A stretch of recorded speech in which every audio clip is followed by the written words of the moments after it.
Do it and had All a full right, we're moon gonna get bonfire. started. Welcome everybody. We are live here on YouTube. It's me, Dashima. Today is a very special day because we have the full moon. We're going to be doing a full moon meditation and ceremony. But before we get started, we're just going to talk a little bit about the unique energy of this specific full moon and how we can all ride the waves to our optimal life experience. One of the things that I've learned over the 17 years that I've been teaching yoga and meditation is that we can really get in sync with the different cycles of the planet and our own internal cycles and the seasons. And there's all these cycles going on all the time. So as we synchronize ourselves with the energy of these various cycles in our lives, then I feel like life can feel more flow and ease and grace.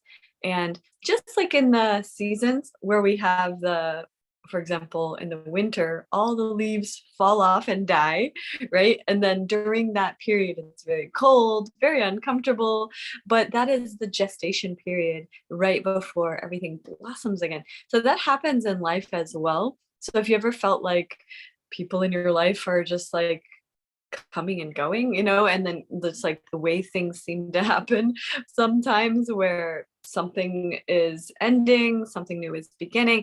That's literally life. And so as long as we can become comfortable in the continuous and ever changing landscape of the school of life on earth, then we can really enjoy our journey here, I think, even more.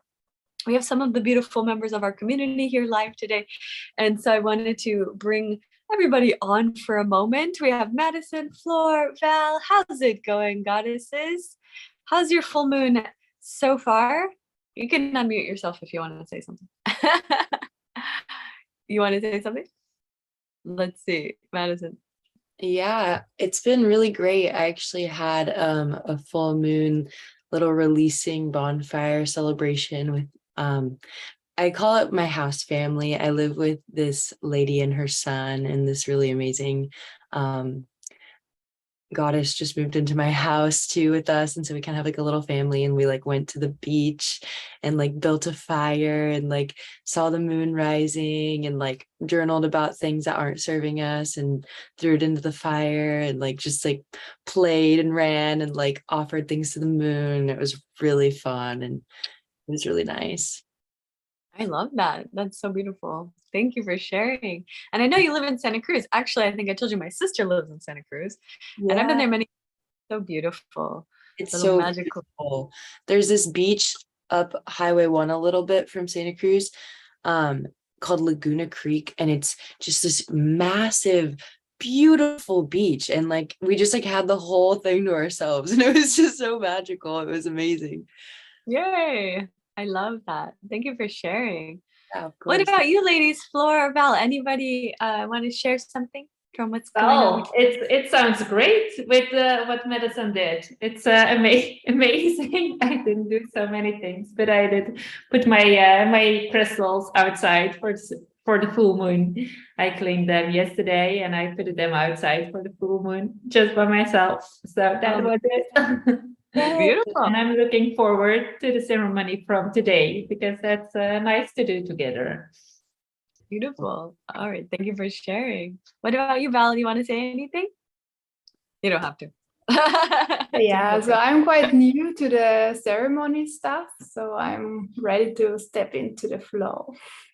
Oh, okay, perfect. Well, amazing. Thank you for sharing, Well. And I just want to kind of mention, if anybody's new to ceremonies or anything, like literally every moment of life can be a ceremony. I really like to think of it that way. So it's not that you have to set aside these specific moments of ceremony. However, in traditional tribal cultures, ceremony is an initiation that you can create your own life during these cycles, right? So when you go from one cycle to the next, you create some sort of initiation ceremony honoring of that energy change, right? So even if you don't do anything externally, do it internally, honoring that energy change. So for example, I just moved into a new place. So this is a shift, right? So when you shift into a new place, if you make a commitment to a new decision, I know some people For example, we've been getting a lot of people joining for the flow state teacher training. We're going to be doing our program in Bali in January, but we also have our online training. So people kind of like making that decision, that commitment to deepen their spiritual practice, or, you know, go deeper into their own healing, or learn to master these practices to be able to share them and teach to others and perpetuate more light and more healing and more joy into the world. So these are big shifts as well. Initiation into the next level of your beingness, your next level of your contribution on earth, your next level of who you are becoming. So these are all part of kind of like the journey of what I like to consider like these are initiations, right? So when we make these kind of like, we have an awareness of what's shifting, that's the first step. So today we're going to talk a little bit about these things before we get into the meditation, because I think that the awareness and the clarity sets the stage and sets the tone for whatever needs to happen in the ceremony. So the ceremony is really that deeper commitment to God and to your energy and to the universe and all the things that you are letting go of the other thing and creating space for the new, and that there's this transition happening that you're aware of, and it's a celebration in a way. I like to look at it as a celebration, because you know, as one thing is ending, there's always, they say, many doors opening. So a lot of times we in human, I don't know why humans are like this, but it's just the way that humans tend to go, is that we tend to look at that closed door. It's like looking at the leaves like all on the ground. The tree has no leaves and it's in the winter, and you're just like thinking, oh, I hope that it goes back to the what it was or something. And the truth is it never will. Like when something is ready to transition, and we'll call it die or like be done, that's the completion. And so the ceremony is also about completion of your own energy, completion of knowing that it was exactly as it needed to be, ended the way that it should, so that you could create space for this next level and these doors to open and the better life to unfold for you.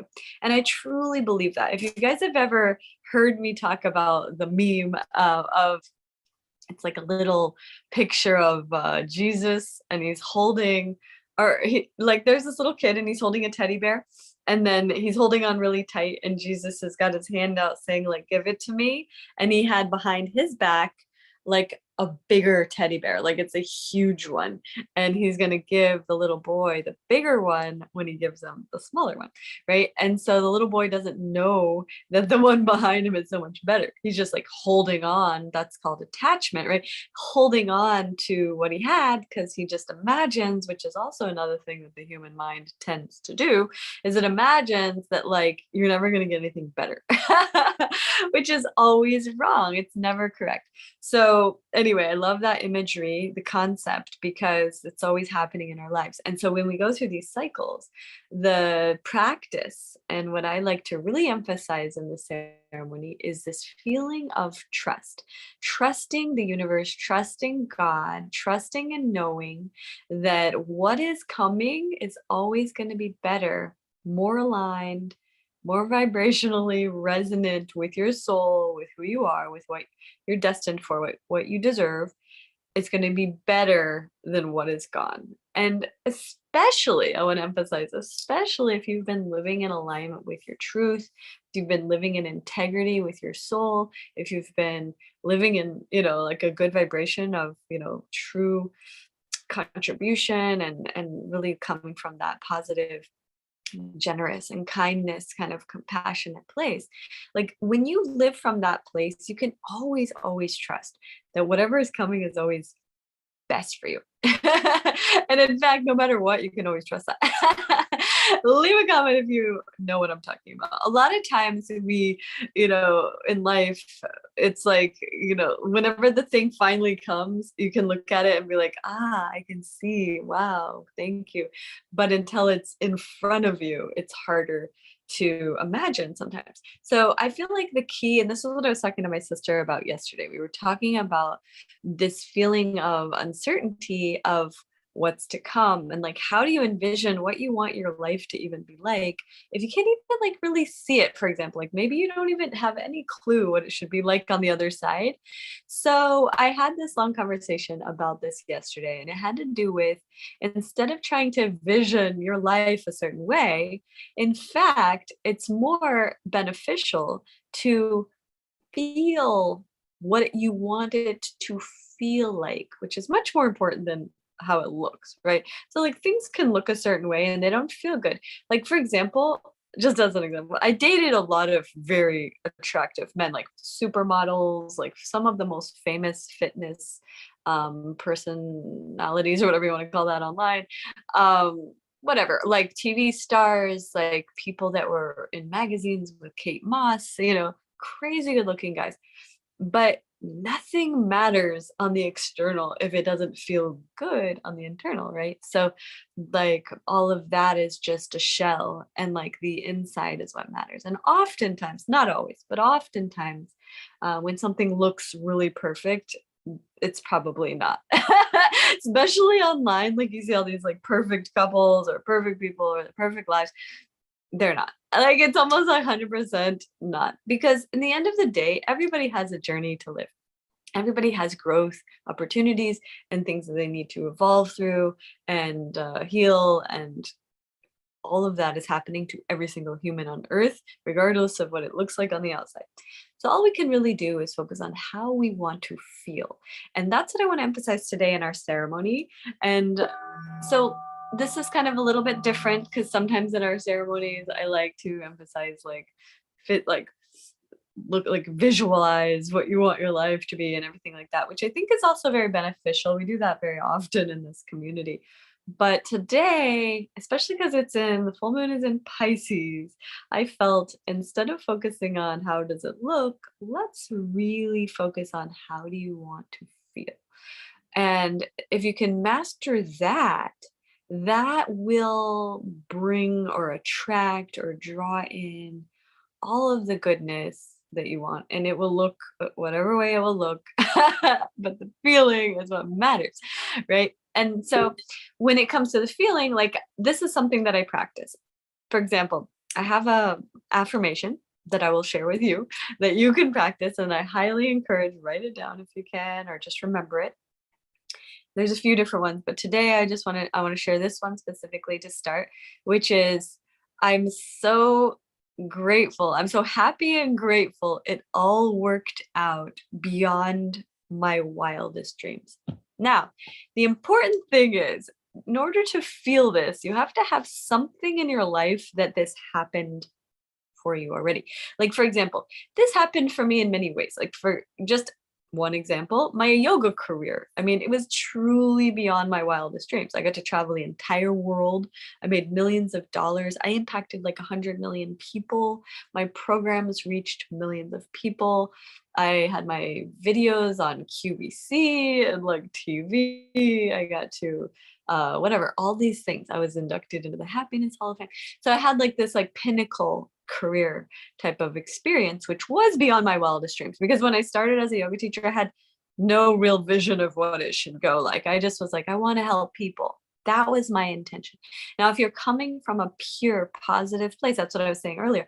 If you're coming from a pure positive place of really goodness, and your intention is true and connected to source, you will be supported so abundantly on the journey of whatever it is that you want to create with your life. It will always go beyond your wildest dreams, because God has a plan so much bigger than you can imagine, like bigger than your mind can conceive, right? And so it's truly a matter of trusting. But the key to it is staying connected to that higher vision of being of service. That's the vision, not like it needs to look a certain way, or you want to be on TV or have like whatever, any kind of specifics, but just being true to your deepest intention, the intention to serve, the intention to help others, the intention to fulfill your life purpose in the greatest possible way. So these intentions are the undercurrent. These are the underlying vibration that attracts everything else into your life. And this is true in everything that you want to create, right? So this can be applied to anything else. Like, another example I'll give is like when I attracted my puppy, actually Mia Moore. She's like the best thing that ever happened in my life. And I can explain why in a minute. It's not just because she's a little loving little animal, but she has brought so many good things into my life. And I'll share about that in a minute. But I remember I wanted a dog for like 20 years and I never could get one because I was traveling the world. So when I finally settled down, and I remember my friend had a similar dog, it was the same breed, Multi-Poo, and I went to her house. It was like this ayahuasca ceremony on New Year's Eve one year. And I went to her house for New Year's Eve, and she had this little puppy, and it was the same like Multi-Poo, same breed. And I remember petting its belly, and it was just like, and it was like so full of bliss. I was like, this is the animal for me. Like this joy, this bliss, this like magnificent vibration of an animal is what I want in my home all the time, like forever. And I want to pet its belly every day and enjoy. So anyway, then I forgot about that actually. And I ended up, I was looking on Craigslist and I was searching for puppies when I got back from Bali last year. And I found a dog. It wasn't a Multi-Poo. It was a totally different one. It was a King Charles breed, which is King Spaniel. It's like the kind of little dog that's in the Lady and the Tramp movie. But anyway, I thought it was cute, and I was like, yeah, maybe I'll get this kind. I just totally had forgotten about the Multi-Poo dream. So anyway, I reached out, and the lady was like, oh, sorry, that one's gone already. She's like, but sometimes I get other little dogs, so I'll let you know if I get any puppies. I said, yes, please do. So then a couple of weeks later, out of the blue, she texts me a picture of Mia Moore. Now, this was the actual perfect dog for me. I saw this puppy. I said, that's her. I knew it right away. And it turned out it was a Multi-Poo, exactly the same as that one that I fell in love with at my friend's house. And it was an interesting thing. So anyway, since I got her, it's been a journey, and she introduced me to some of the most remarkable people. Like she's so friendly. We'll go on the beach. She'll go up to people. We become friends. That's how I met David Fisher, the creator of dynamic architecture that I'm going to be working with. And it's like literally the biggest dream of my life came true through her introduction, right? So, but like she was another example of beyond my wildest dreams. I never imagined, I mean, I thought, oh, she'll be a joyous little loving animal. I never imagined she will also introduce me to this business partner that would be like this huge thing. Or like she also introduced me to a woman who connected me with the California Charter School Association. That is, we're going to be working with them with the Children of the Future initiative and all the schools in California. So it's just like interesting, right? Like this one little dream that blossomed into a much bigger and more magical, beyond my wildest dreams type of manifestation. Now she just had puppies, and now we have 4 more little ones. But anyway, I haven't slept for a week, so you can hear more about that another time. But anyway, basically I wanted to paint the picture. If you have anything in your life, leave a comment, or if you're in this chat, you can feel free to unmute yourself. If you have something in your life that you have had that was exceeded your wildest dreams, like a manifestation that happened for you like that, that's a good place to start. Because once you have that experience at least once, it's much easier to draw upon that energy and be like, whenever I think about that, that's the energy you want to bring forth into this new dimension of what you're calling in, right? So like when I think about, it goes into this field of like this total feeling of gratitude, like what a gift, like thank you God for exceeding my wildest dreams. It could be something small, like, but it could be something big. It could be your sister, your best friend. It could be your home, your partner, your favorite outfit, like whatever. Like it could be anything in your life, like being a part of a community that you feel connected to. That could be, but like whatever it is, if you have something in your life that exceeded your dreams in some way, that's a good place to start. And then you want to start to really feel inside of you, what does it feel like that feeling of, wow, I got something, it came to me and it was beyond my wildest dream. It was beyond what I had hoped. And really feel that, and feel the gratitude for that, and feel that in every cell of your body, that you attracted that you deserve that is now yours. And that feeling of that in your life is the kind of like magnetic force that can attract more things like that happening, right? So it's like, you ever see people that seem to be happy-go-lucky, like they just have like a string of good things always kind of happening. Well, I think a big part of it is this. It's like, once you have like some good things happening and then you keep focusing on the good things that keep happening, then you create more good things to keep happening. What happens in the psychology of human consciousness, though, and according to cognitive behavioral science and the psychology community, they say that actually the human mind has, I think, like over 80 to 90% negative thoughts. So even if you have like the most beautiful, like magical things happening to you all the time, like your mind is trained to think of the negative. The reason for this is actually based on human evolution. It's based from the paradigm of caveman days, when we had to constantly be on the lookout for like a tiger to attack us. So we had to go into fight or flight fear all the time to stay alive. To stay alive, we had to focus on the negative, and that was actually a survival technique. Now, that was going along for quite some time, like maybe thousands, who knows, maybe even millions of years. It's debatable how long humans have been on Earth. I don't know, 10,000, 100,000, millions of years, whatever the number amount. But the bottom line is, we have evolved as a species, as humans, but we haven't evolved out of the primal brain mechanisms that keep us stuck in the negative thinking. So you could have like all the beautiful things happening in your life, and the mind will go to the one thing that's not good, right? Who here can relate to this? Leave a comment, click the like, or whatever. You can even unmute yourself if you're on the Zoom. But basically, I'd love to hear your thoughts if you want to share. But the main thing is, we want to eradicate that default mode and program our consciousness to default towards first step. It's not going to go first step to the good only, because that's like kind of far-fetched, right? It's to say, oh, we're going to go from negative all the time to like only good. That's a huge leap. So instead, it's a good way to transition. Like, instead of trying to resist or reject the negative thoughts, because they're part of us. If it's in you, it's part of you. And there's a reason for it on some level. Your soul, your mind, your body, something in you believes that having those thoughts is actually beneficial. So let's explore that. Let's say the thought that it comes up, it's about somebody that hurt you, or something that happened that was painful to your heart, whatever, who knows, like betrayal, or somebody did this or that, whatever the thing. Now, when you have that recurring thought, it brings with it a feeling. So it brings with it a feeling of that didn't feel good, right? And so then you go into these bad feelings. And this actually very often results in sickness, poor immune system, digestive problems, acne, relationship dramas, like all sorts of stuff can result from this negative thinking that just brings about a negative feeling, and now that vibration attracts more negative stuff. So we have to stop it in its tracks, first and foremost. And secondly, first of all, love it. Love it.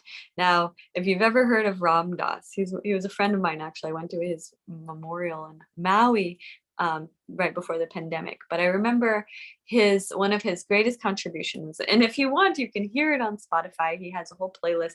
But one of his meditations that he teaches, two of the ones that I love the most, one of them is called Dark Thoughts. And he talks about loving your dark thoughts. Now, this can sound like masochistic, like loving my dark thoughts. But here's the thing. If it's a thought and it's in your mind, it's a part of you. So you have to love every part of you, even the dark thoughts, even the negative inclinations.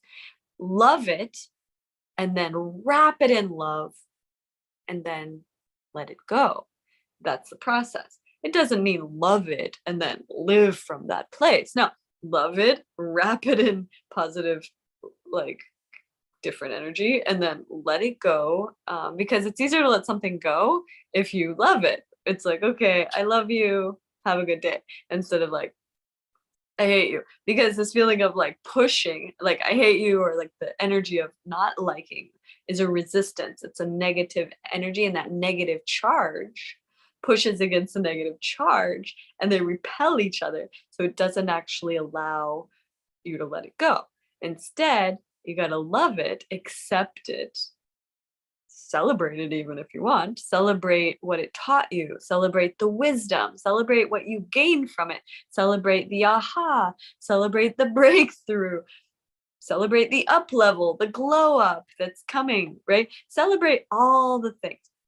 And then in the height of the celebration, you let it go, because what you are now in the vibration, the positive vibration, to receive the blessing of whatever it was, right? So as an example, I've had so many things happen in my life. I don't even want to go into stories, but like, just as an example, let's say something happened. Lots of things happen. Not long ago, something happened in my life where it was like really devastating. And I lost a lot of money from a business partnership where the partner was completely out of integrity.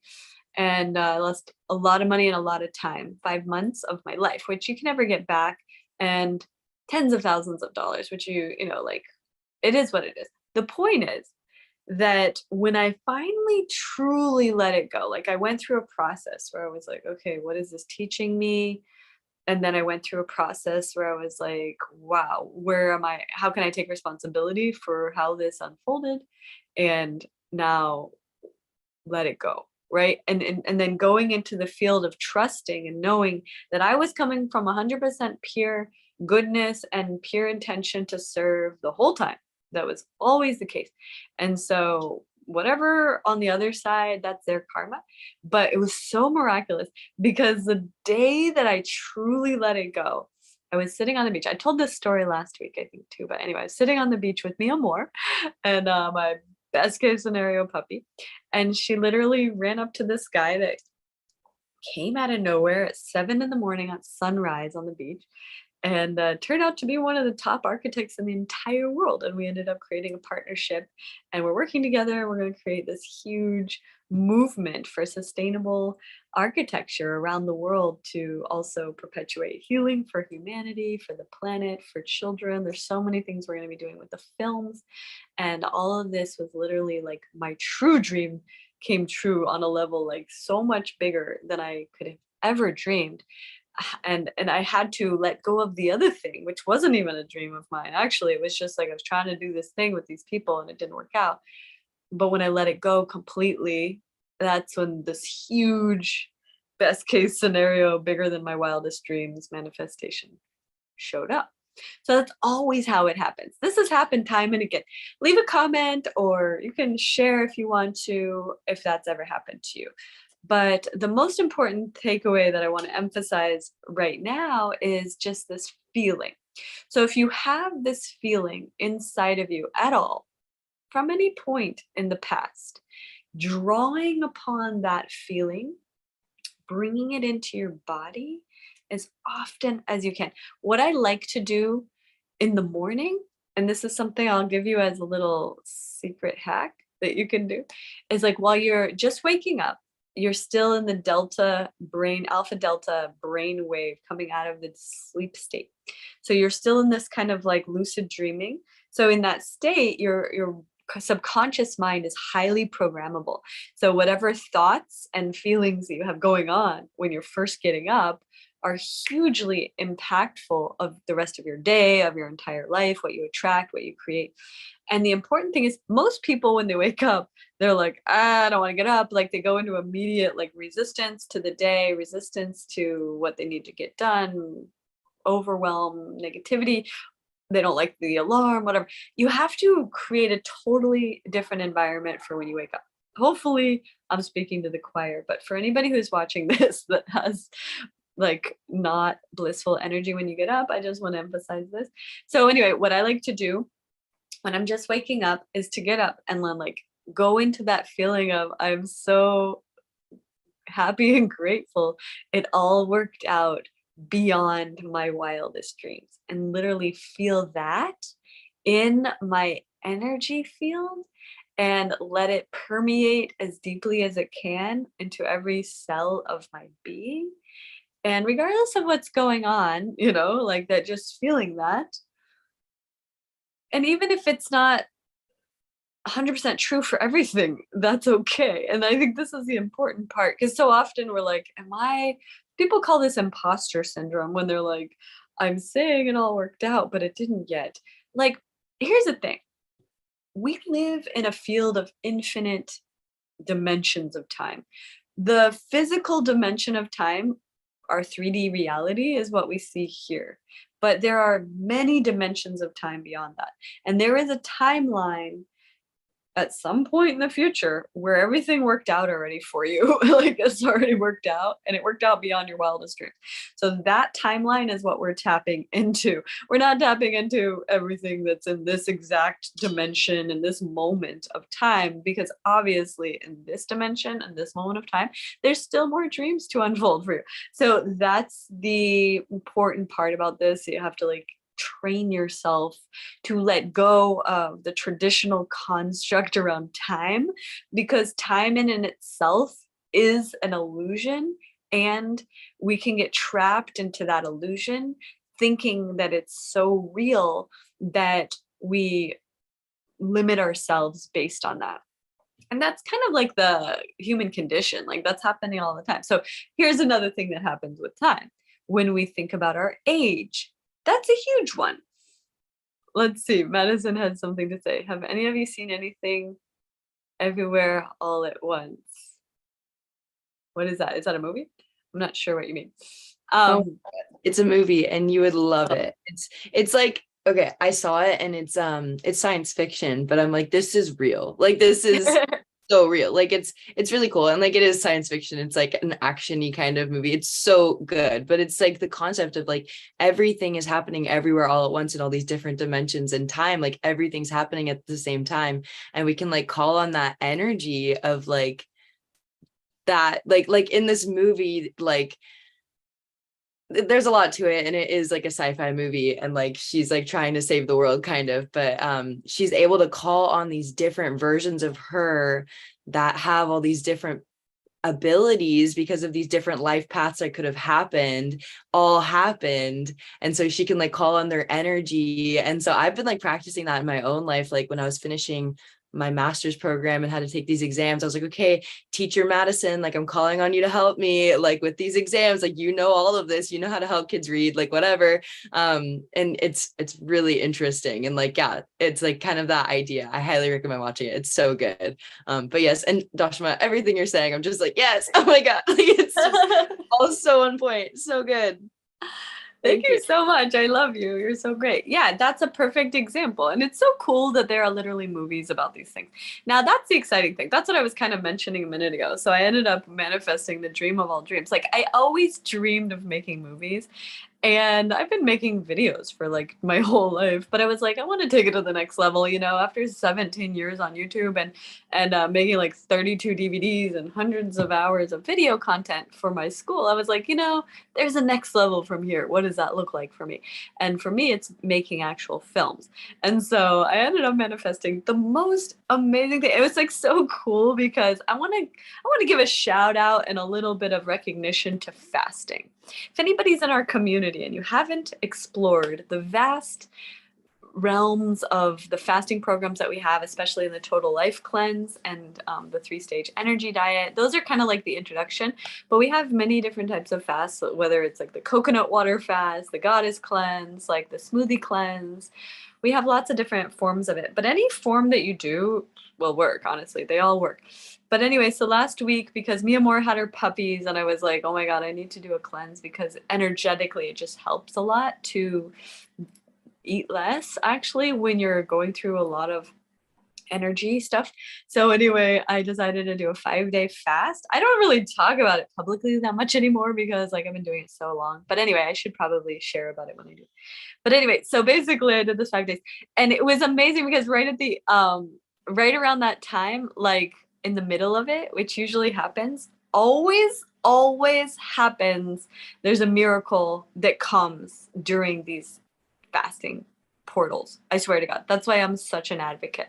So anyway, I manifested this partnership with a company that specializes in making films, which is exactly what I wanted to do. And they're going to be working with us to create the films that we're creating. And I'm so excited about that. So I'll talk more about that in the future. But I just wanted to mention like how important it is. And just like what Madison was just sharing about in terms of like seeing that there's so many dimensions going on at once. And this is something that's helped me a lot, especially recently, is the idea that what you seek is seeking you. Like, I love that concept because so often I think that you could get into self-doubt of feeling like you have this dream, but like, is it really ever going to happen? Bottom line is, if it's a dream in your mind, it's meant for you. If it won't leave you alone, it's meant for you. If it keeps coming back day after day, month after month, year after year, it's meant for you. There's no way that your consciousness wants to stay stuck on something that's never going to happen for you.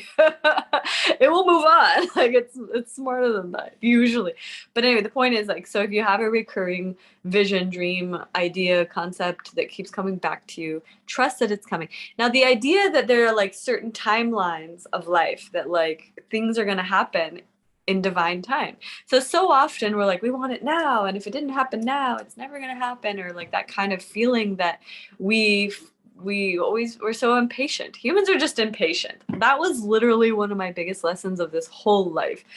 Leave a comment if you were also an impatient child. I was the most impatient child. I remember like if I was staying with my aunt when I was a kid, and if she was like 5 minutes late to pick me up from like, let's say basketball practice, I'd be like, where were you? Like, I was so upset that she was late.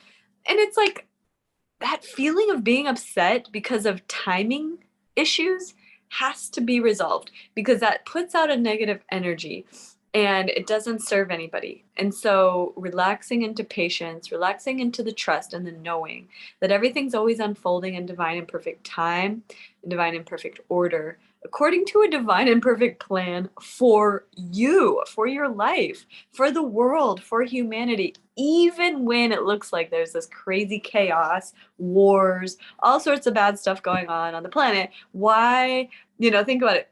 If you're looking at the planet right now and you're like, wow, divine and perfect order, Dashima, you're delusional. Look at the planet. Floods, wars, famines, people are dying. Where's the divine order? Because I used to think that way too. I'd be like, man, there's no divine order. This is a mess. And I would get really, I feel bad about all the bad stuff on the planet. But here's the thing. Because I study the Kabbalah. Leave a comment if you've ever heard of the Kabbalah. The Kabbalah it is literally the book of light. It is the book of truth, the book of God. And it's like an ancient scripture that shows us even why bad things happen on the planet. And it's not because we're getting punished or anything like of that nature. Literally, the soul, we call it the oversoul or the source of life, broke itself apart into tiny little fragments, which made all of us. We're all little pieces of the big oneness of existence. And we decided we wanted to experience life outside of the oneness, because inside of the oneness, all you have is the oneness. You don't really have anything to compare anything else to. So it's just like this one energy. So it's like, if you want to experience anything else, you have to come outside of that. And so we wanted to come outside of that. And like the paradigm of the Kabbalah's teaching is that we came outside of that. And then what happened was things were still really great because we had just programmed the consciousness of the universe that like we were still in the oneness, but we were just outside of it. So we could kind of see it from an outside perspective, but it was still just like we were getting everything that we wanted really easily. It was just like that. What happened was, and this is an interesting teaching that helped me in some ways, because they said that so the humans or the consciousness developed what they call bread of shame. Bread of shame is when you get things easily and you don't have to work for them. Which sounds like, what's wrong with that? I mean, hey, things come easily and you don't have to work for them. That feels great to me.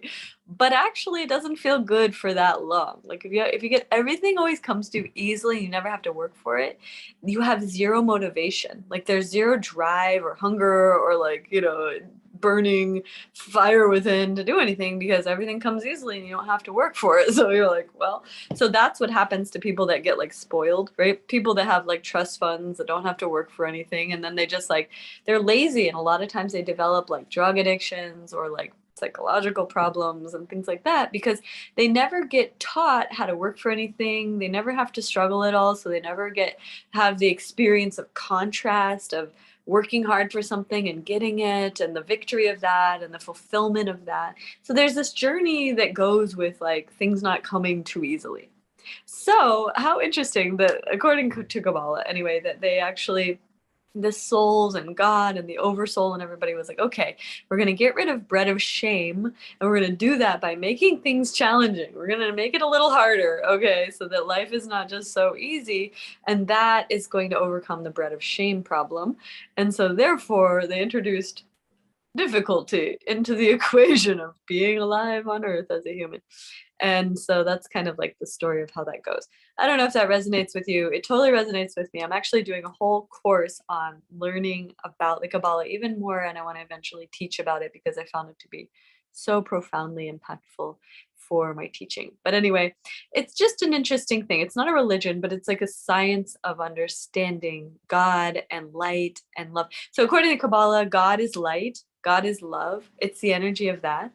And that's always been my philosophy as well.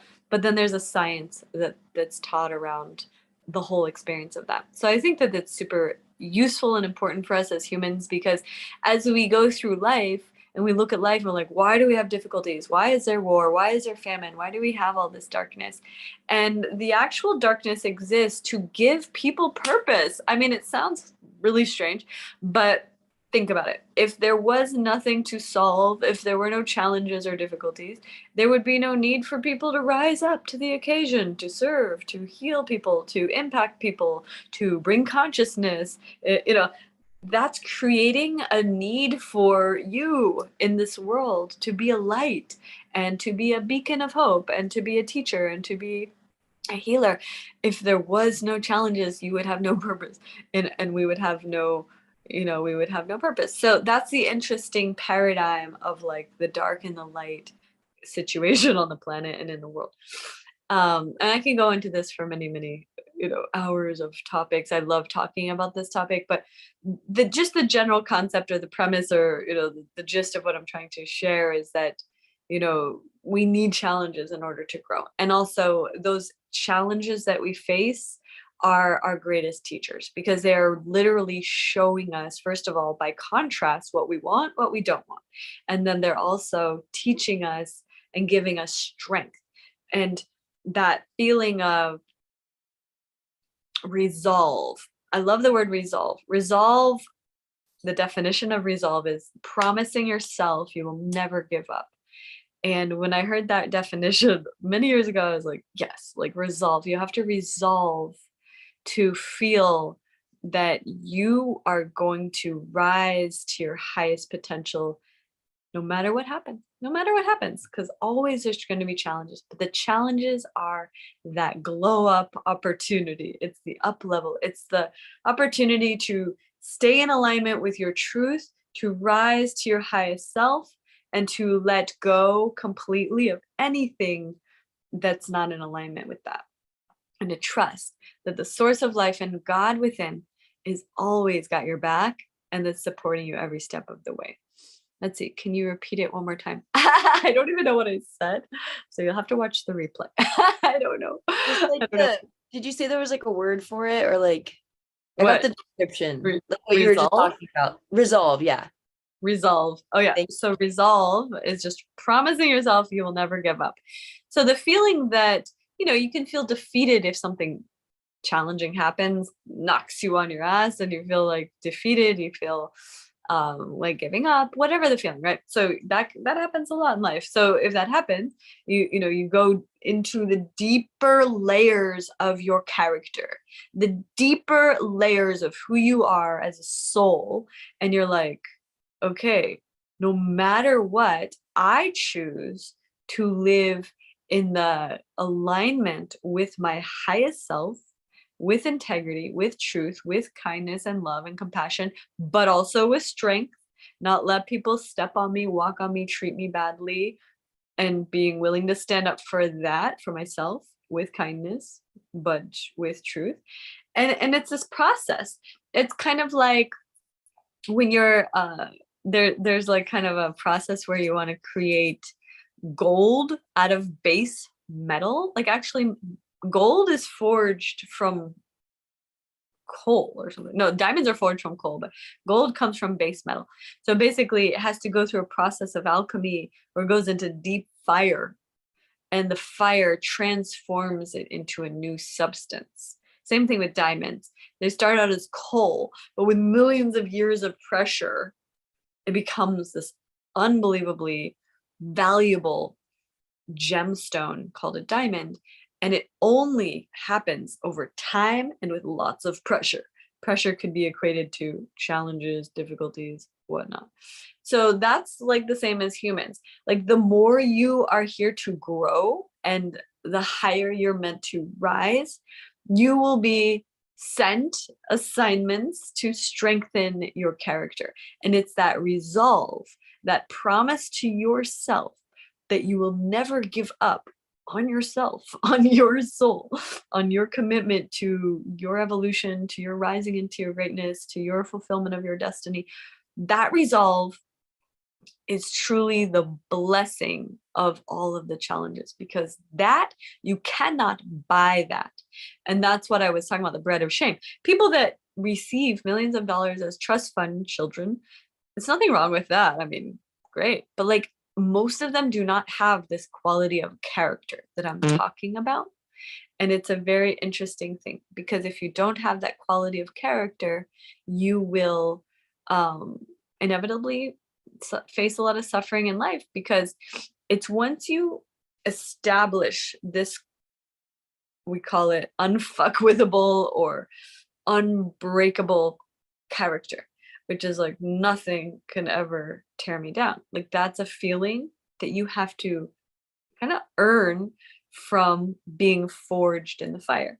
So if you've ever been through any challenges, you might know what I'm talking about. Feel free to share in your comments if you do know what I'm talking about.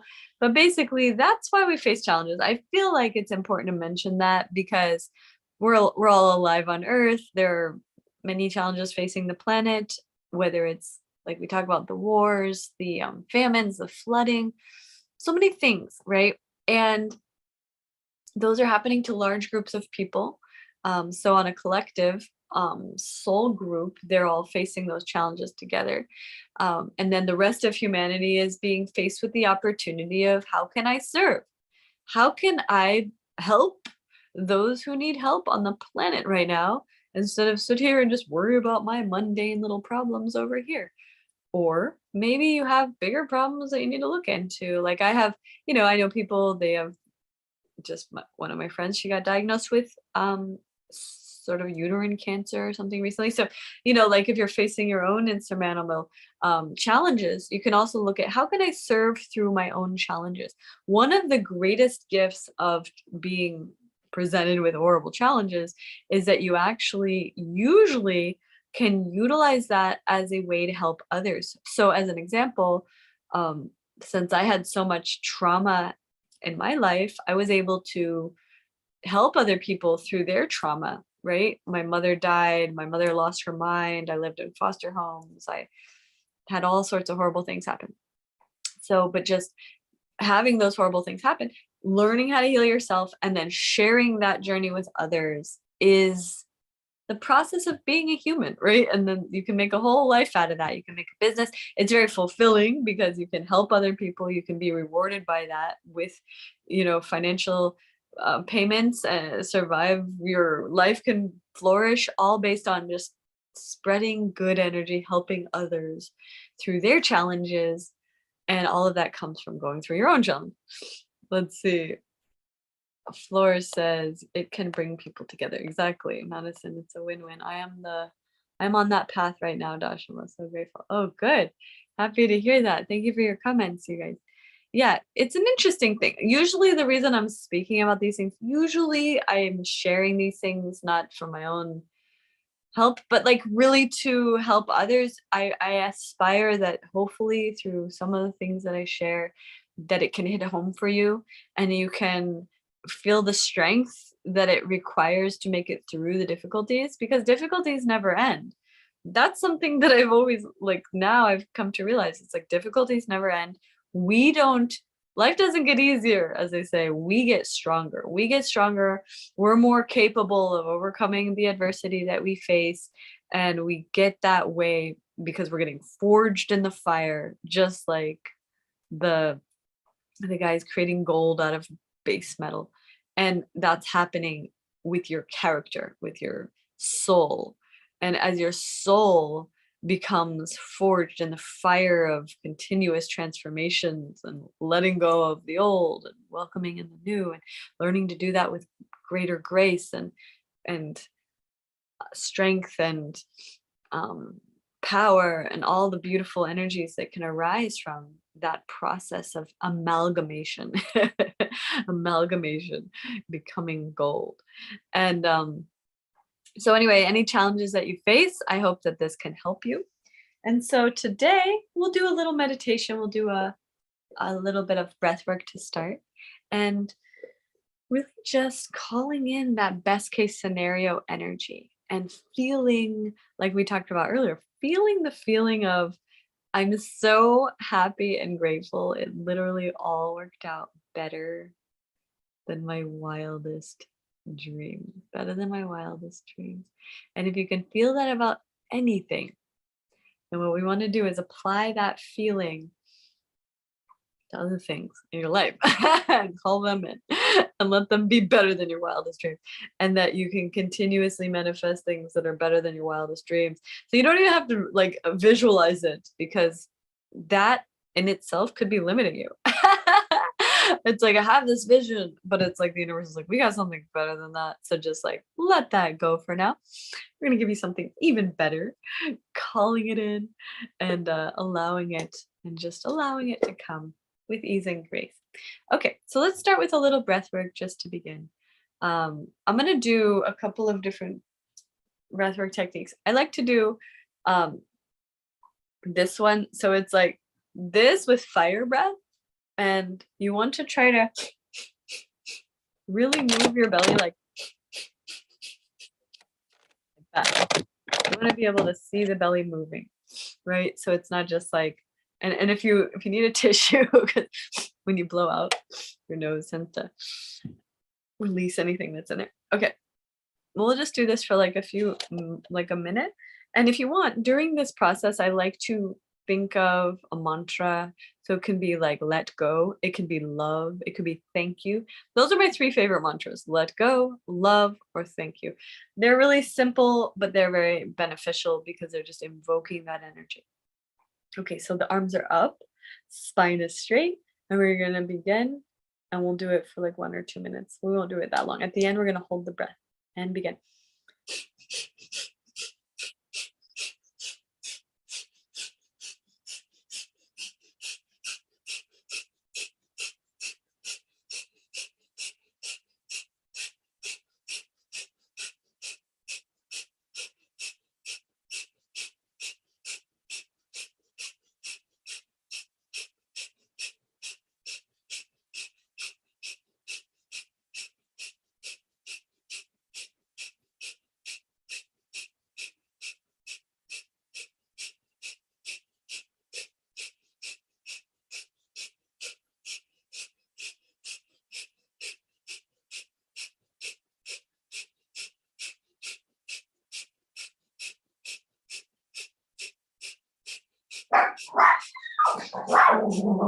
Okay, now mi amor, gonna work that. Mi amor!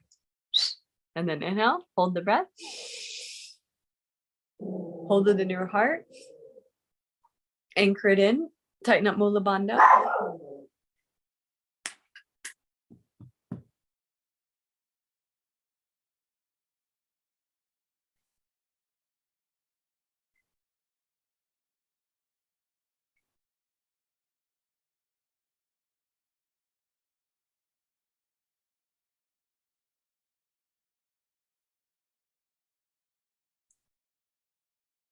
And let go. And just sit with the feeling for a moment.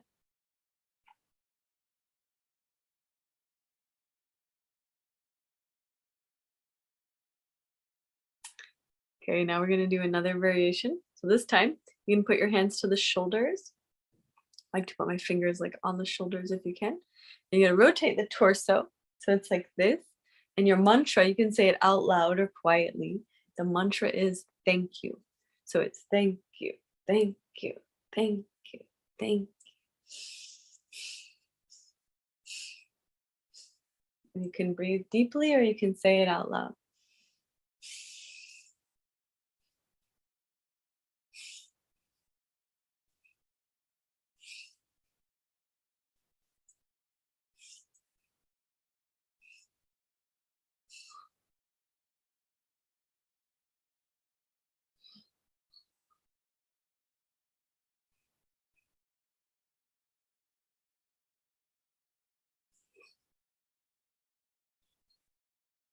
And then come to stillness, and we're going to deep breath in again. Hold the breath.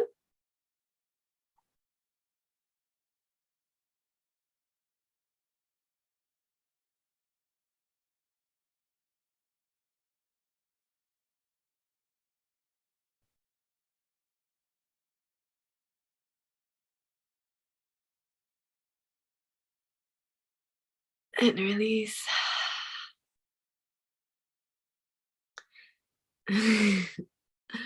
By the second round, you usually start to feel a little euphoric. We're going to do one more round. Okay, this one I like to do, and it's medicine says such a blissful feeling. Wow. Yes. Okay, so then this one is called 10 breaths to bliss. I like to end on this because it's really nice. So this one, you're going to inhale, arch back, open your heart like this. Exhale, and round forward. So inhale, undulating the spine, 10 times.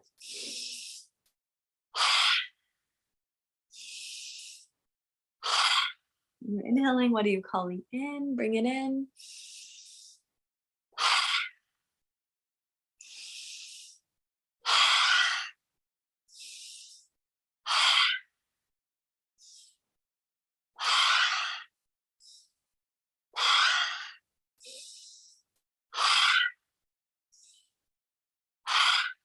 Last one.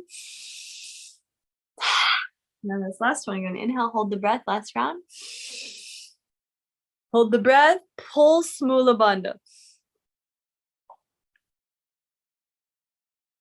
Tongue on the roof of the mouth.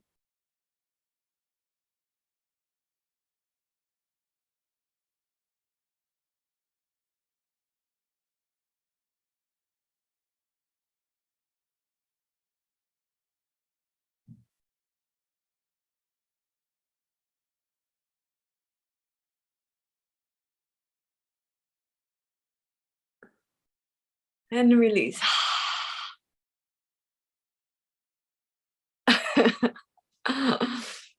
Then just sit with the bliss for a bit. Just touch the silence.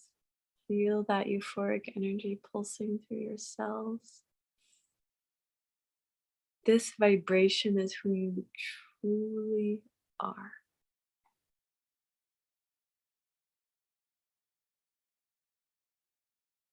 It's available to you at all times.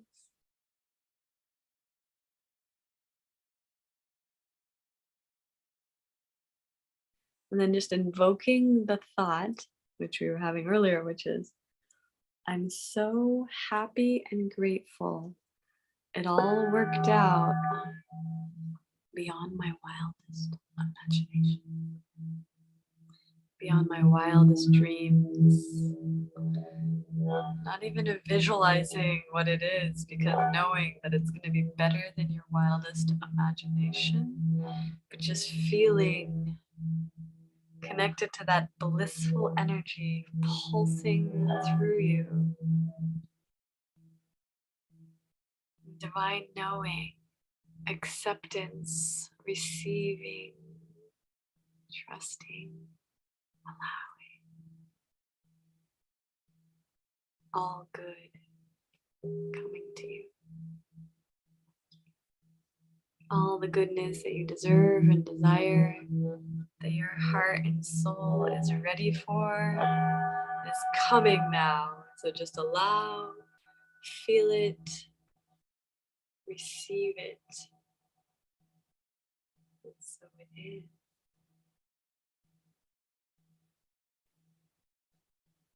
And we're going to share this energy with the whole world. So let's try to feeling that energy inside of yourself first. And with absolute unconditional love and compassion for all of humanity.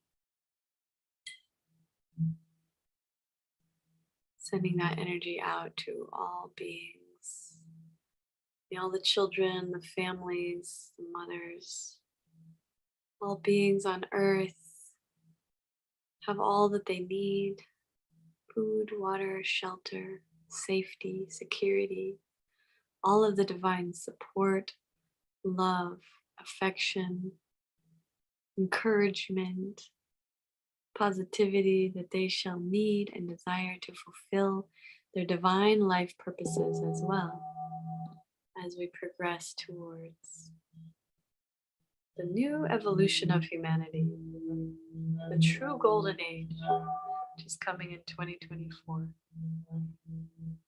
The Aquarian age is here.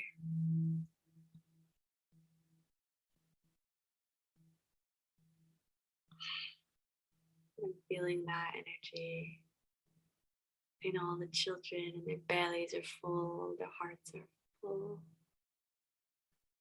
of joy. They feel safe and at peace.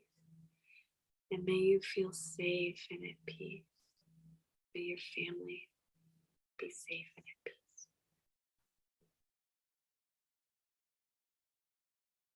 Every day, in your home, in your life, in your relationships. So hopefully you feel this energy today. This message is really a message about strength, rising above the challenges, recognizing the gift in all of life's experiences, and truly that resolve in you to rise above anything that can ever present itself as an apparent obstacle on the journey of your fulfillment of your destiny and purpose. And then knowing that all of those are stepping stones, building your character, forging your greatness, creating that invaluable, precious diamond within you so that you can rise to your fulfillment of your divine purpose of life, your incredible contribution in all the ways that you're here to do. And may you be surrounded by the support and love of tribe and community, of family, friends, people that support you on the journey. And if you find that people don't, this is the greatest lesson of life. Literally letting go of people that don't really serve you in your energy and bring you down, don't support your dreams, is one of the greatest things that you can ever do as you progress on the journey of life. I feel like that's the number one key to every successful person, is that we have all learned how to let go of relationship dynamics that are no longer serving and that are maybe even the detriment to your progress. And in recognition that everything has a beginning and everything has an end. And when something is the natural end, you just give it a little bit of gratitude, appreciation for what it was, and move on. Letting go is an art, it's a science, it's a mastery, and it's part of the flow. It's part of the mastery of flow state. And it's probably one of the greatest teachings of life, of Flow State Institute, of anything, of any master. And I really think that that was one of Buddha's greatest teachings, was really about, he talked about it was non-attachment, but it's really that other side of the same coin of non-attachment is letting go, is literally like being able to, like the leaf, just fall to release from the tree when the time comes, and then just in the gestation period of the new leaves coming in spring, that is the cocoon of the recreation of who you are. And when you come out on the other side, the wings are spread and you're flying, and you have, I mean, it's just far more magnificent on the other side there. So letting go is the first step, and then allowing the new to be born within you. That strength, that greatness is already within you. So sometimes you have to go within, and that's what meditation, that's what Flow State Institute is all about. We teach this at our teacher trainings. We have a teacher training in Bali. I'm so excited to be in Bali in January with the tribe for my final yoga teacher training that I'll be leading in this setting, but we'll be training the leaders to lead these. And I'm so excited to do that. Something that I've wanted to do for my whole career is to have the timing to come where this would happen. And so I feel it's like so exciting. This is another one of those things, like that all my dreams came true kind of thing. Like that is something I've always wanted to do, is train other leaders to lead the Flow State Yoga Teacher Training retreats. And now we have that happening in January. So if you're a leader and you'd like to join us for that, or if you're a beginner and you'd like to be a part of the tribe, all are welcome. 10 days in paradise, starting the new year out. Amazing. You can go to the website flowstate.yoga/apply and apply to join us. And we also have the online training for anybody that can't travel. The online training is actually incredible, and we come live every week. And so many people tell me there's amazing breakthroughs and blessings and healing that happens, because it truly is 200 hours of online healing, training, immersion into the deeper aspects of yourself, your consciousness. And a lot of it's very practical, hands-on, applicable, experiential, not just like talking. There's hardly any talking. It's actually just a lot of practices. Let's see. Madison said, this program is a perfect example of beyond my wildest dreams. Oh, good. I love that. That's like literally, see, there you go. So that's a good example. So if you have something in your life that you're like, wow, it turned out better than I could have ever dreamed. And then even if you just have one example of something like that in your life, that's all you need. Because then from there, you just take that example and you meditate on that every day. And you feel what that feels like, which is like, yay, the feeling of beyond my wildest dreams, the thing manifested better than I could have ever hoped. Like, it's such an excitement and like such a high vibe feeling. So you want to try to access that all the time as much as you can. And she said, I'm so grateful because I have many. Oh, good. So yeah, like when you have more than one, but any of them, then see, usually like that's how you manifest more. I guess it's like if you had some, and sometimes you got lucky and you started out with that like at birth, and you had like a great mom, or you had a great home, or you had a great friend, or you had a great grandmother, whatever it was, but something. And that thing, like for me, my grandmother was that, and also had 3 sisters. So that was also, I got blessed with that because they were my best friends, even through the hardest moments of foster care and everything. Like we were split up, but we still had, this knowing that we had this sister tribe of 4 girls. So it was like a really beautiful blessing that my mother gave to us, even though she lost her mind and we ended up not living with her.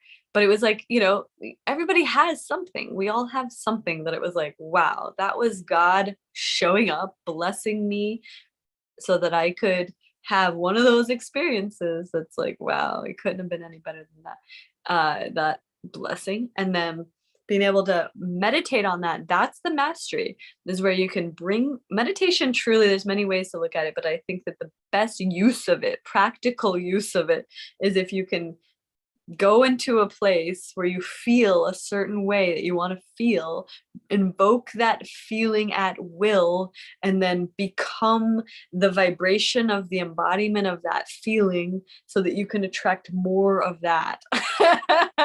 That's literally like what I consider master level flow state meditation expert, is that. Some people think it's like clearing all your thoughts, which is good too, but like the usefulness of that is only so far, right? You want to be able to utilize your practices for usefulness, to like manifest it, whatever you want. So ultimately, this is one that I am happy to share, and hopefully it serves you. And so just practicing that, feeling the energy, meditating on it, becoming it, and then see if you can hold that feeling for as long as possible. Could be like 10 seconds, it could be a minute, but if you could hold it for an extended period of time, 10 minutes, 20 minutes, an hour, or even the whole day. Now, if you could hold that feeling for the whole day continuously, you're on your way to enlightenment, because that is truly the feeling of enlightenment, is where you can maintain that type of frequency and nothing can bring you down from that. So there you have it. If you wanted to know what's the highest level, it's that. It's you're staying there and nothing can knock you off your high horse, and you're staying in that vibration, and then you continuously like perpetuate ways to serve the world from that wholeness, from that fullness, from that knowingness that you are 100% whole, worthy, and complete. You are a divine ray of light manifestation of God here to serve the world, and you are uniquely connected to the source of life, and anything that you want, need, or desire can come to you at will at any moment. And you have that kind of power inside of you because you have a direct access to God, and that is your highest attainment, to embody that as a continuous experience in life. That is a goddess, God, being, consciousness, and it's interesting because a lot of people, I've been in this a long time, a lot of people are like, they use that word very loosely, goddess, gods, we are God. The only true embodiment of the God energy, God, goddess energy, is what I'm talking about, is where you can stay connected to the divinity and treat everyone around you with the way that God would treat them, with goodness, with love, with consideration, right? Consideration for how they feel. That's called empathy. Giving, generosity, consideration for their suffering, that's compassion, and these are the energies of God. And a lot of humans, we have a long way to go in that. We don't have people walking around necessarily like operating as God, but there are a few. And I happen to feel blessed that I'm friends with some of them and connecting to these energies and these people on earth. And the more that we can embody that energy in our lives as a continual process of just beingness, that vibration of the meditation that we've been talking about, that fulfillment, that I'm so grateful it all worked out beyond my wildest dreams. That energy is God energy, because God energy is always going to be beyond your wildest dreams. That's just how it is. Think about it. God itself is like beyond the wildest dreams, beyond any cognitive imagination. Like any idea of what that is just this tiny speck compared to what it really is. So ultimately, it is what it is. And I want you to feel that. And I want you to embody that and take that into your life and manifest your dreams with that. And may this full moon feel like a beginning, a rebirth of sorts. Some energies are letting go, some are being born, and just stepping into that new level of your beingness with absolute gratitude, faith, and trust, knowingness that you are on the right path, divinely guided and supported. And as long as you stay connected to God and the source and your true, pure intention to serve and be a contribution to this world, that you will always be supported beyond your wildest dreams. Like I said, when I explain about what happened with my yoga career, I mean, that was God doing that. Like it had nothing. I mean, I worked really hard, honestly. I really worked hard, but I had a lot of learning lessons, but it was God who did all that. You know what I mean? Like, I can't take credit. We can't take credit for stuff. It's like the ego that wants to take some credit. Like, oh, I did all these things. I did nothing. But all I did was I learned a lot. Now I can share that with you. Hopefully you can apply it to your own journey. And I love to hear the stories of how it all works out for you. Until next time, my loves, join us in Bali if you can, or if you're not a part of the online teacher training, join us with that.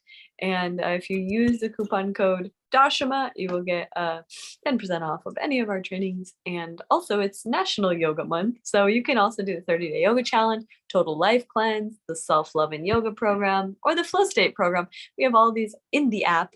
You can go check out the app for free, downloaded in the App Store or at theflowstate.app.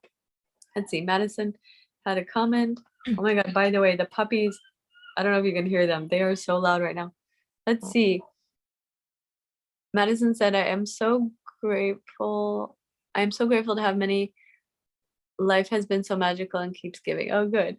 This is gold. I have a couple of questions. Okay. You asked. Madison's going to ask her question.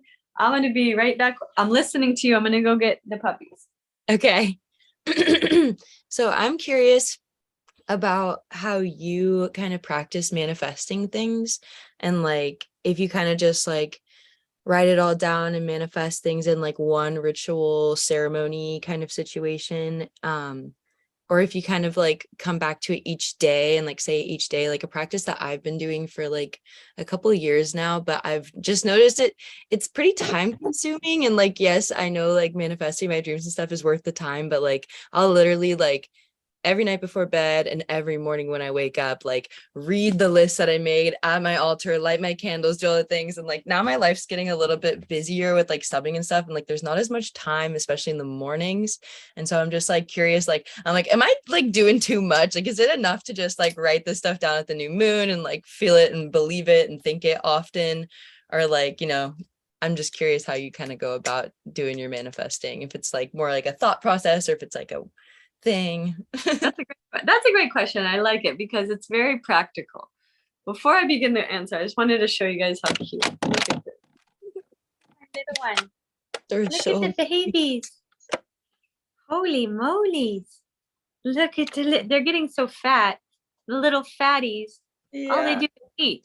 They're like, I'm so fat, but I still have my eyes are closed because they're so newborn. But anyway, it's so funny. I haven't slept for like a week.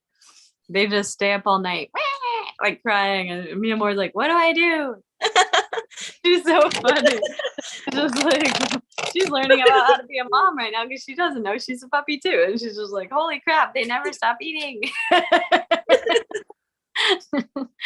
Okay, let me answer the question about manifesting. I really believe now.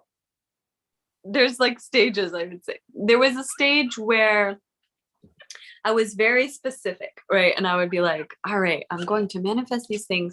So I'm writing it down and there's practice. I mean, there's actually rituals, that really do work. Like, for example, there's this thing that I learned from my friend Lior, and it was called the 2-cup method. And I liked it. And at one time I did it, it really like worked instantly. Like I was trying to get this guy to call me that I was working with, and he was just like never calling me. And then I did the 2-cup method, which was basically, I if you want, I can make a video about this. But basically you put 1 cup empty and you write down the old story. And then you put you put a full cup, and that's the old story. And then the new story, which is what you want to manifest. And then that one's an empty cup. And then you pour the cup of water into the empty cup, which is transferring like the energy into the new story. And you drink the new cup while you're thinking of the new story.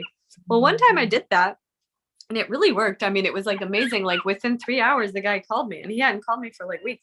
And I was like, this works, man. And it's like energy is real. And the intention probably was more what did it than anything. But I don't know. Like sometimes I really believe in energy. And when your energy is super clear, you send out a signal. So here's the thing. What I learned was that you can do all the manifesting practices that you want, which is very beneficial, and they do work. But then sometimes I think what I like to do, I still do things like, what am I letting go? I journal and stuff just to be more clear of what I want and what I don't want in life.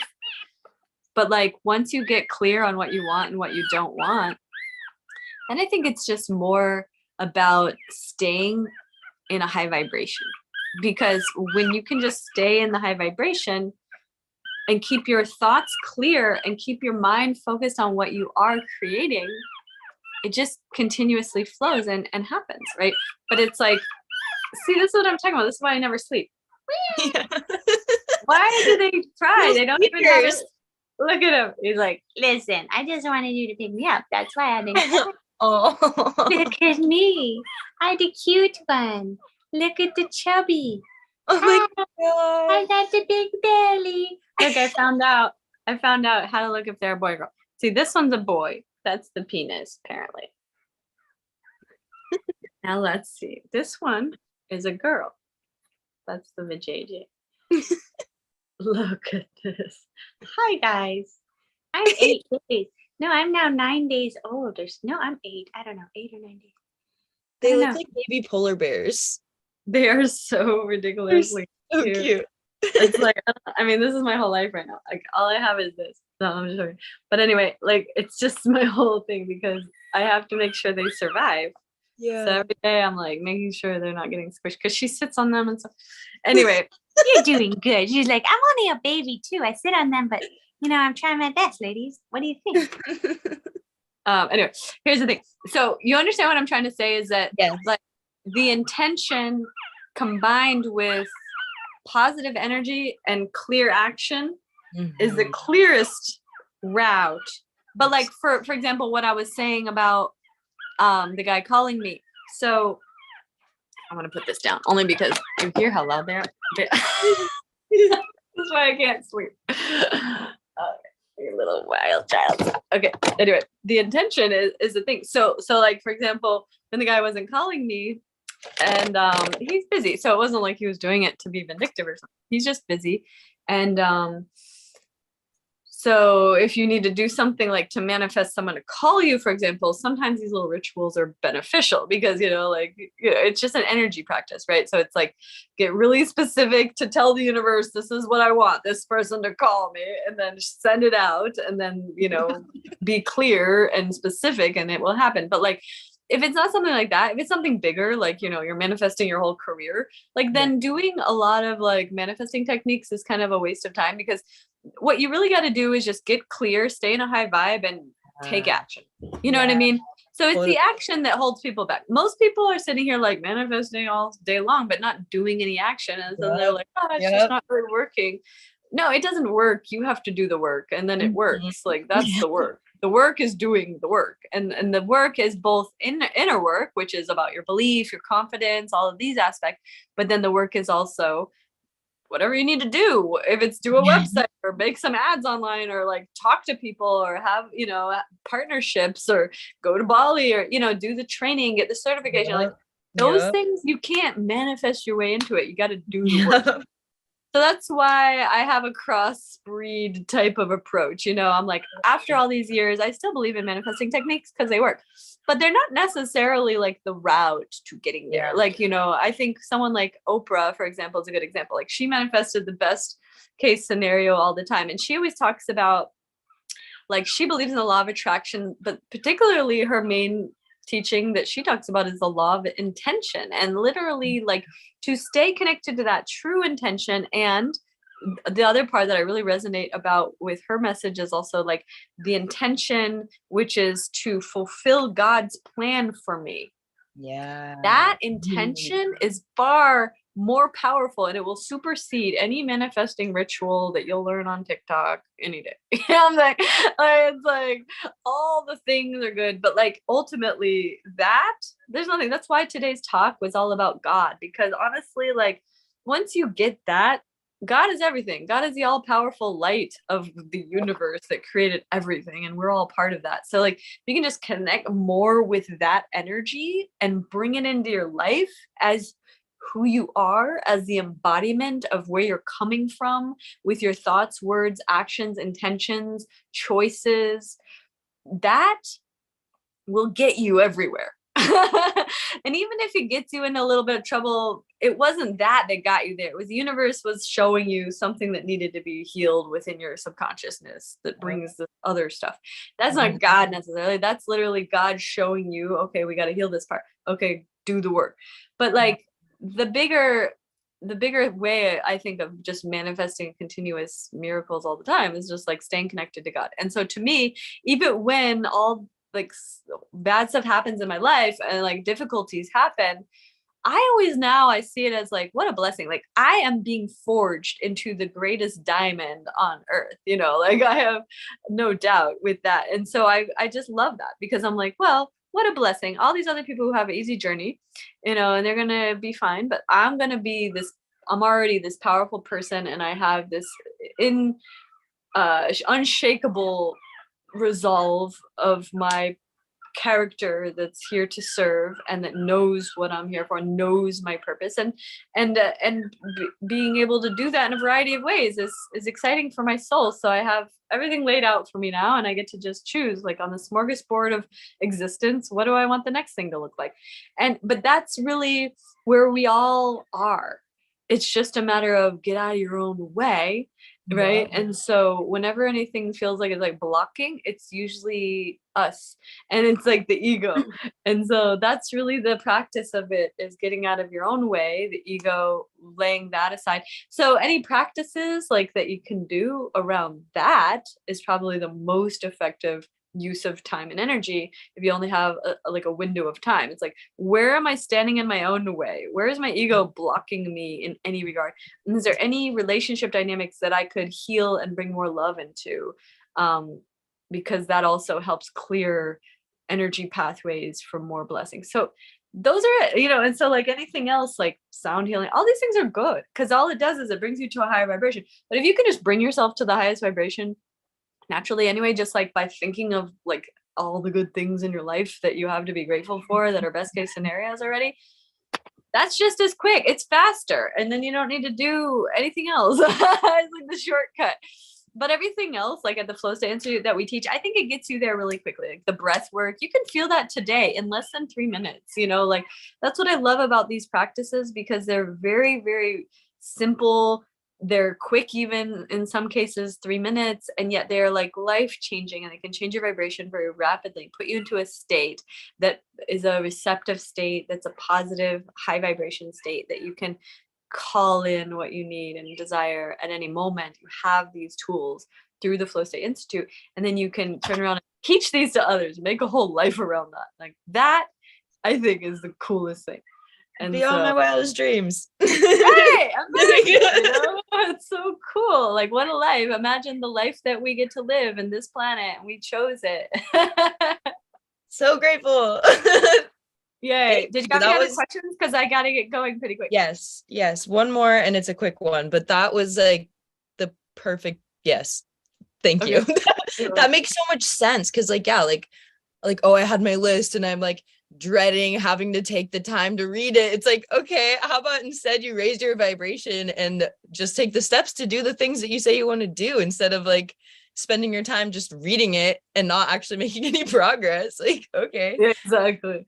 Yeah, that's perfect. Beautiful. Thank you. And then the other one is more just like a technical question, because someone had like asked me about it. Are we insured through this yoga teacher training? Like someone was like, it's good to have insurance as a yoga teacher. And I was just curious if we have that, and if not, like what that process looks like for having insurance as a yoga instructor. That's a good question. That's actually part of the graduation process. So there's a couple different ways of looking at insurance. There is a yoga teacher insurance, which I have. It's very affordable. It's like a couple $100 per year. It's very affordable, but it covers up to like $3 million if there's ever any injuries or damages while you're like teaching somewhere. So you can add locations to that. So if you're teaching at different studios or like retreat centers or anything like that, you can literally add up to like 10 or more locations to your insurance that will also cover anything that happens at those specific locations additionally. So that's available. We don't offer it included or anything, but you can purchase that, and it's very affordable. It's like a couple $100 a year. And then if you want, when you graduate, we can give you some suggestions. There's lots of brands of these companies that do that. It's really nice. And then for just in terms of at our training in Bali, we have, our insurance covers the people there. So, but the main thing is too, anytime you travel, you want to get like emergency insurance for yourself. And you can also look into your credit card, because some credit cards cover that, like travel emergencies. So some of them actually have that. I know American Express has things like that. But if you don't have it included in your credit card or whatever, you can just purchase like travel emergency insurance for anytime you leave the country. And I would encourage that, because it's very affordable. It's like $100 for the whole trip, but like it would cover anything like that happened. And so that kind of thing's super worth it whenever you travel. And also when you go to lead retreats, you want to encourage those things for your people that are going, and also for yourself. So thank God I've never needed anything like that. And no one else did either. Although one girl, one year, about 10 years ago, twisted her ankle on the sidewalk in Bali, and she ended up needing some crutches. So she did, I don't know if she had insurance or not, but she ended up, it wasn't very expensive. Bali's medical system is really good actually and very affordable. But anyway, just throwing that out there because there's a couple of different insurance situations that you could want to explore. Does that answer your question? Yeah. And then I guess just like a baby question off of that, I'm curious about like teaching remotely, like if they're like how that kind of works with like technical things like insurance, like, or like if there's like a way to say like we're not liable for like if somebody does something that like injures themselves. Like I'm just curious, like yeah, like in that questionnaire that I put into our WhatsApp group about the new client questionnaire that we offer you that you saw, that I think that has it on there. I gotta look in again. We had one that has it. I don't know if that one has it, but if it doesn't have it, we can add it.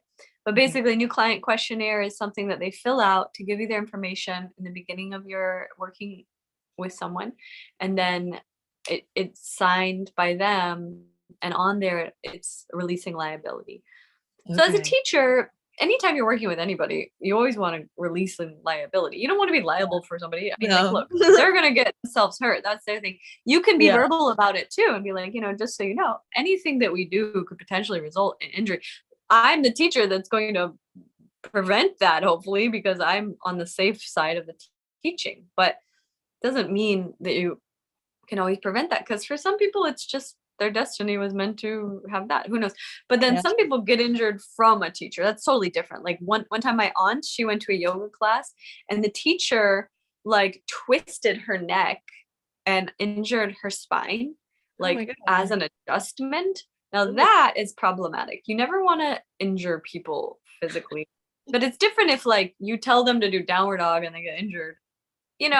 There's this fine. There's gray areas because sometimes you didn't touch them, but you told them to do downward dog and they got injured. But like, so that's where the insurance covers you.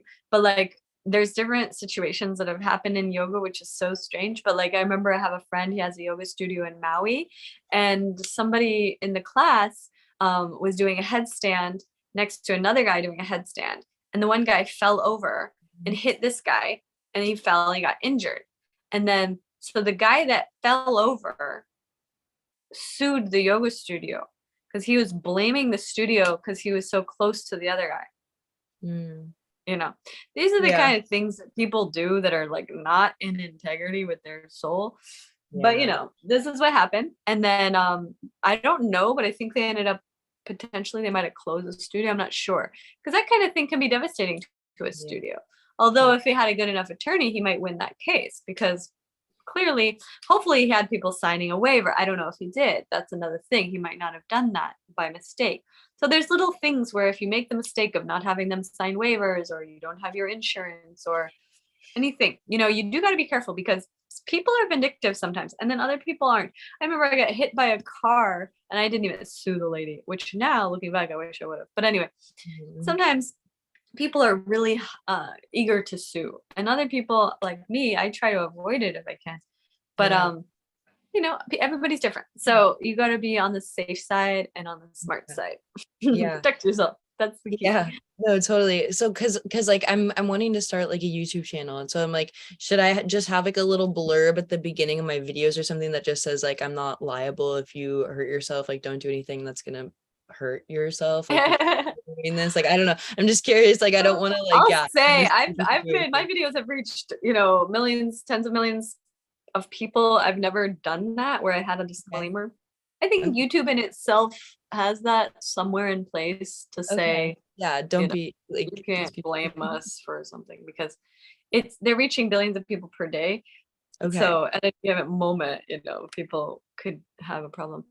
Let's see. Val says, I was also curious about teaching Kundalini, as this can trigger Kundalini syndromes, but filling out a first student thing sounds very reasonable. Yeah, that's what it is. And also talking to people about potential things that could happen, because at least if you let them know up front, like, okay, every now and again, it's not common, but some people have Kundalini storm, which is what they call it, when the energy awakens too quickly and it causes a lot of turbulence emotionally and energetically and in the mind sometimes.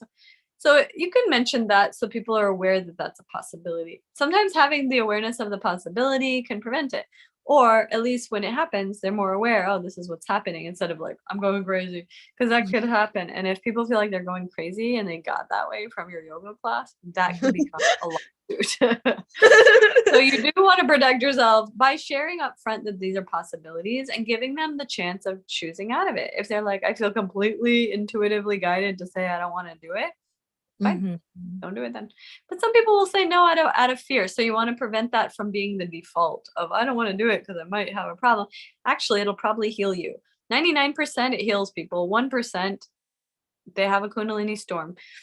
You could go on either side of that, but what do you think your odds are? You know, I've been doing Kundalini my whole life. I love it. Well, 20 years almost, but I still think it's not for everybody. I think some people do have problematic energy with that practice that can cause issues, but it's not very many people, 1% or less, I would say.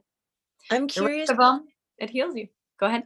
I'm curious about that. I've never heard of this before, and I'm wondering where I could learn more. I'm curious about that. How about we'll bring this topic up in next week's session. We'll talk about, we'll do Kundalini practices next week, and we'll do the Kundalini, and we'll talk about the Kundalini storm and preventing that. I would love that. Remind me, okay? And we'll do that next week. I have to get going. I love you guys and sending you so much love. Happy that we got to share this time today. Sending you all the love for the full moon, and may all your dreams manifest with grace and ease and flow. Until next time. Beyond our wildest dreams. Yes.